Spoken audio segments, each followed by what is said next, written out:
5 ওয়াক্ত নামাজ পড়বেন? শুক্রবারে শুধু জুমার নামাজ পড়েন, 5 ওয়াক্ত নামাজ পড়েন। আমনে সালাক, আমরা বেকুব, হ্যাঁ? আমরা চিরা খাইয়া বড় হয়েছি, আপনি ভাত খাইয়া বড় হয়েছেন, আমরা ব্যাক কল। শুক্রবারে শুধু 2 রাকাত নামাজ দিলে পড়িলে 1 সপ্তাহ নামাজ হয়ে যায়। আপনি এত সহজ কথাটা বুঝে লাইলেন, আমরা বুঝলাম না কেন? এই বলেন না কেন?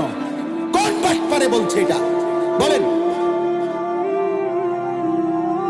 কোন হুজুর তো দূরে থাক, কোন বাটপারে বলছে কিনা আপনারে যে হে মুসলমানের বাচ্চা, শুধু শুক্রবারে 2 রাকাত নামাজ পড়লে চলে, আর 1 সপ্তাহ নামাজ পড়তে হয় না? এটা কোন সিটারে বলছে আপনি? মুসলমানের উপরে জুমার নামাজ ফরজ না 5 ওয়াক্ত নামাজ ফরজ? তো জুমার নামাজ কি আলগা নামাজ? শুক্রবারে নামাজ 6 ওয়াক্ত, তো তাইলে শুক্রবারে নামাজ কয় ওয়াক্ত? তো শনিবারে কয় ওয়াক্ত? তো রবিবারে কয় ওয়াক্ত? তো তাহলে নামাজ কয় ওয়াক্ত ফরজ? তো আপনি এটা আলগা করলেন কেন? মূলত ওই ব্যক্তির কপাল মন্দ যেই ব্যক্তির কপালে সেজদা নাই। তো ব্যবসায় লস খাওয়া, টাকা মাইর খাওয়া, পয়সা হারাইয়া যাওয়া, আপনার 2-4 লাখ টাকা ধরা খাইয়া যাওয়া, এটা কপালের দোষ। আপনি কইলেন আমার কপাল খারাপ, কি হইছে? আমি একের জায়গা 2 লাখ টাকা মাইর খাইছে। আপনি ব্যাক কল দেখে মাইর খাইছেন, আপনি কপালে কিচ্ছু হইছে না। আপনার বুদ্ধি কমের কারণে আপনি সিটারের খপ্পরে পড়ছেন, আপনি বাটপারের লগে ব্যবসা করছেন, ইত্যাদি ইত্যাদি হইতে পারে। তাহলে এইটার কারণ প্রত্যেক মানুষের দুনিয়াবি আর্থিক কোন লসের কারণ কপাল খারাপ এই জন্য না, তোর বুদ্ধি কম অথবা লোক মন্দ পড়ে হইছে, মাল 2 নম্বর পড়ে গেছে, এটা তবে এটার সমস্যা। কপালের কি সমস্যা? কপাল খারাপ তার, সেজদা নাই যার। এজন্য সেজদাবিহীন যুবক, সেজদাবিহীন কিশোর, সেজদাবিহীন মুসলমান, সেজদাবিহীন নারী, তুমি মন্দ কপাল, দুর্ভাগা, বদনসিব, বদনসিব, বদনসিব। তোর কপাল নাই, তোর কোনো কপাল নাই। ভাতে খাও, তুমি পয়সাই কামাই করো, তুমি ঘুম যাইবা আর পেশাব করবা আর দুনিয়া ভোগ করবা। এতটুকু দুনিয়া জানোয়ারও ভোগ করে, দুনিয়া জানোয়ারও ভোগ করে, শুধু দুনিয়া জানোয়ারও ভোগ করে। দুনিয়ার প্রয়োজন জানোয়ারেরও পুরো। অতএব এটা জরুরি। কেন নামাজ পড়বেন না? কেন 5 ওয়াক্ত নামাজ পড়বেন না? শুক্রবারে শুধু জুমার নামাজ পড়েন, 5 ওয়াক্ত নামাজ পড়েন। আমনে সালাক, আমরা বেকুব, হ্যাঁ? আমরা চিরা খাইয়া বড় হয়েছি, আপনি ভাত খাইয়া বড় হয়েছেন, আমরা ব্যাক কল। শুক্রবারে শুধু 2 রাকাত নামাজ দিলে পড়িলে 1 সপ্তাহ নামাজ হয়ে যায়। আপনি এত সহজ কথাটা বুঝে লাইলেন, আমরা বুঝলাম না কেন? এই বলেন না কেন? কোন বাটপারে বলছে এটা বলেন? কোন হুজুর তো দূরে থাক, কোন বাটপারে বলছে কিনা আপনারে যে হে মুসলমানের বাচ্চা, শুধু শুক্রবারে 2 রাকাত নামাজ পড়লে চলে, আর 1 সপ্তাহ নামাজ পড়তে হয় না? এটা কোন সিটারে বলছে আপনি? মুসলমানের উপরে জুমার নামাজ ফরজ না 5 ওয়াক্ত নামাজ ফরজ? তো জুমার নামাজ কি আলগা নামাজ? শুক্রবারে নামাজ 6 ওয়াক্ত, তো তাইলে শুক্রবারে নামাজ কয় ওয়াক্ত? তো শনিবারে কয় ওয়াক্ত? তো রবিবারে কয় ওয়াক্ত? তো তাহলে নামাজ কয় ওয়াক্ত ফরজ? তো আপনি এটা আলগা করলেন কেন? কোরআন শরীফের এটা মনে করেন আপনি এই পুরা কোরআন শরীফ থেকে আপনার বুঝে ধরছে না, এরকম 2টা আয়াত আপনি এনতে সরাইলাম। অনুমতি আছে? তো তার আপনি এটা কেমনে, আপনি ভাগ করলেন কেমনে যে বেকুব যারা হারা পরে 5 ওয়াক্ত, আমি বুদ্ধিমান আমি পড়ি 1 ওয়াক্ত? বলেন আব্বা, বলেন। ফজরের নামাজ কেন পড়বেন না? ফজরের নামাজের সময় মহান আল্লাহ তাআলা ভোরবেলা যে ঘুম থেকে জাগায়, সেটা কি আল্লাহ জাগায় না? রাত্রিবেলা ঘুম পাড়ায়, তো সেটা আল্লাহ ঘুম পাড়ায় না? বিষয়টা কি? আমার কিশোর ভাই, যুবক ভাই, আমি হাত জোর করে অনুরোধ, প্রিয় ভাই আমার, সন্তান আমার, বন্ধু আমার, ফজরের নামাজ মুমিনের নামাজ। ফজরের নামাজ ঈমান আর নিফাকের পার্থক্য, মুমিন না মুনাফিকের পার্থক্য। ফজরের নামাজ আজিমুশ শান নামাজ। ফজরের নামাজ এমন নামাজ যেই নামাজে সারা রাত্রি আল্লাহর জমিনে যত কোটি ফেরেশতা থাকে সবাই ফজরের নামাজ পড়ে। সারা দিন যত ফেরেশতা জমিনে থাকবে খোদার কসম হাদিসে আছে তারা ফজরের নামাজ জামাতে পড়ে। এই জন্য ফজরের নামাজ যে পড়ে না তার উপরে রাত্রির ফেরেশতা লানত দেয়, ফজরের নামাজ যে পড়ে না তার উপরে দিনের ফেরেশতাও লানত দেয়। ফেরেশতা তাকে লানত দিতে দিতে যায়, তোর উপরে আল্লাহর লানত পড়ে। 5 ওয়াক্ত নামাজ পড়ে। বলেন ইনশাআল্লাহ, বলেন ইনশাআল্লাহ। খামখেয়ালি করেন না, খামখেয়ালি। হুজুরি কে বালাই কইছে, উনি খারাপ কইছে, উনার ওয়াজে লোক হইছে, উনার ওয়াজে লোক হইছে না, উনার ওয়াজটা সাফসে বালা, উনার ওয়াজ সাফসে না বালা, মানে এত সাবা যাবি নাই, কন্যা কন্যা খেলা লাগছে না। এটা বিষয়টা কি নয়, লৌকিকতা, প্রদর্শনী না, আখেরাত। আখেরাত যার কোথায় পরিচিতি অপরিচিতি কোনো দরকার নেই, আপনার আখেরাত দরকার। আমাদের কি দরকার বলেন না? আখেরাত। পৃথিবী চিনলেও আখেরাতে হিসাব দিতে হবে, না চিনলেও আখেরাতে কি দিতে হবে?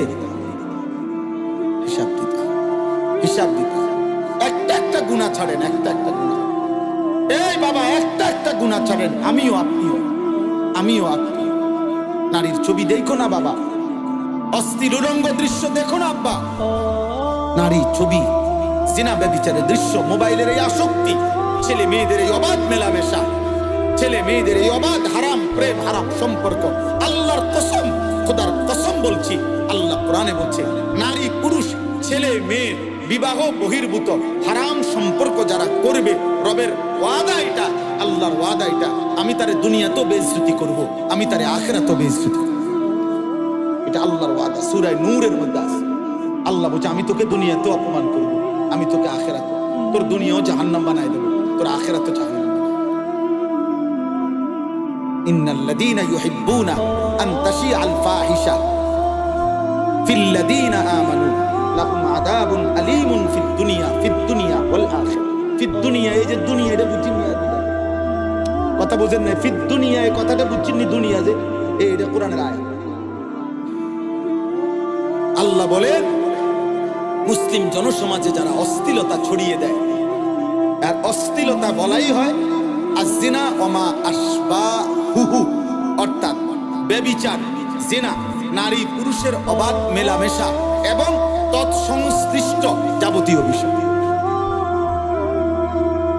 নারী পুরুষের, ছেলে মেয়ের বিবাহ বহির্ভূত গুনার যত সম্পর্ক, এবার চোখে দেখেন, কানে শোনেন, হাতে ছুঁয়ে দেন, সঙ্গে থাকেন, কল্পনায় ভাবেন, কানে আলাপ করেন, হ্যাঁ, রাতের পর রাত জেগে কথা বলেন, উলঙ্গ ছবি দেখেন, নর্তকীর নাচ দেখেন, অথবা জিনা করেন, নিজের হাত লজ্জাস্থানে নাপাক ব্যবহার করেন, কিংবা যাই করেন, শাহওয়াতের যা, এটা অস্থির, এটা অসভ্যতা, এটা বেহায়াপনা। পৃথিবীর কোন সভ্য সমাজে, মানবতার কোন সমাজে অশ্লীলতাকে, অসভ্যতাকে, নারী পুরুষের অবাধ যৌনাচারকে পৃথিবীতে কখনোই কোথাও ভদ্রতা বলা হয় নাই। কোন বেঈমানও বলে নাই, কোন মুশরিকও বলে নাই, কোন ইহুদির বাচ্চাও বলে নাই, কোন খ্রিস্টানের বাচ্চাও বলে নাই। নগ্নতা নগ্নতাই, অসভ্যতা অসভ্যতাই। অতএব আজকের এই ছেলে মেয়েরা, বেপর্দা ছেলে মেয়েরা যত অত্যাধুনিক পোশাকে পড়ুক, যত অত্যাধুনিক ফ্যাশনই করুক, যত রঙে ঢঙ্গে নাচুক না, ওরা অসভ্য অসভ্য অসভ্যই থাকবে। এটা আপনি ভদ্রতার যত রঙই লাগান, তো এটা সবটা অসভ্যতার রঙই। দুর্গন্ধ, পায়খানা বাড়বেই, দুর্গন্ধ বাড়বেই। ডিজাইন বানায় না, ডিজাইন করলে হবে। হ্যাঁ, অতএব কোনোভাবেই এটা করা যাবে। একটা যুবক ভাই, তোমার চরিত্র তোমার জীবনের মূল পুঁজি, তোমার আখলাক তোমার জীবনের মূল পুঁজি। একটা না লজ্জাস্থানের চাহিদার কাছে হেরে গেল, আহা, এর চাইতে বড় কাপুরুষ আর কেউ হইতে পারে। আমি একটা পুরুষ বেটা, আমার হাতে পৃথিবী গড়বে, আমার হাতে দেশ গড়বে, আমার হাতে জাতি গড়বে, আমার হাতে সংসার গড়বে, আমার হাতে পৃথিবী গড়বে, আমার হাতে আমার সন্তান গড়বে, আমার হাতে আগামীর পৃথিবীতে কালেমার পতাকা উড়বে, আমার হাতে ইসলামের বিজয়ের নিশানা উড়বে। সে কেন নারীর কাছে হেরে যায়? জীবন মানে শুধু ছবি, জীবন মানে শুধু একটা বেডি দেখা, উলঙ্গ দৃশ্য দেখা। অপদার্থ বেটা, আকামলা কোথাকার বেটা। জীবনের কোনো অর্থই তো জান নাই, জীবনের কোনো উদ্দেশ্যই তো চেন নাই। নারীর চাহিদা, নারীর প্রয়োজন, এ তো আল্লাহ তাআলার ওয়াদা। আল্লাহ বলছে, বান্দা আমি তোমার বৈধ চাহিদা পবিত্র বিবাহের মাধ্যমে আমি পূরণ করে দেব, এটা আমার ওয়াদা। ওয়াদা। এই পৃথিবীতে আমরা এই মানুষগুলো বিবাহের পবিত্র সম্পর্ক যদি না হতো, তো এই সম্পর্কের পবিত্রতার মাধ্যমেই আমরা আসছি না। কথা বলেন না কেন? আমি কোনো মা বাবার সন্তান না, তাহলে এক স্বামী স্ত্রীর পবিত্র ভালোবাসার সন্তান আমি। আপনি কোনো মা বাবার সন্তান, তা আপনারা কোনো মা বাবার সন্তান না, তো স্বামী স্ত্রী, নারী পুরুষের এই মেলামেশা, হালাল পবিত্র চাহিদা পূরণ, এর বরকতেই আল্লাহ তাআলা এই পৃথিবীতে মানব প্রজন্ম এই পর্যন্ত আনছেন। এভাবেই আগামী কিয়ামত পর্যন্ত চলবে। আল্লাহ আমাদেরকে হেফাজত করে। আমি অনুরোধ করছি আমার যুবক ভাই, আখলাকের হেফাজত কর, আখলাকের হেফাজত কর। গান বাদ্যের আড্ডা, গায়িকা নায়িকার আড্ডায়, মোবাইলের মাধ্যমে হোক, কোনো গানের আড্ডা, কোনো নর্তকীর আড্ডা, কোনো ছবির আড্ডা, কোনো নৃত্যের আড্ডা, কোনো বাদ্যযন্ত্রের আড্ডায় কোনোভাবে ভাইয়া অংশগ্রহণ করো, অংশগ্রহণ করো, অংশগ্রহণ করো। আমাদের ইমামে আজম আবু হানিফা রাহমাতুল্লাহ আলাইহি বলছেন, সিমাউল আগানি ফিসকুন ওয়াত তালাজ্জুযু বিহা কুফরুন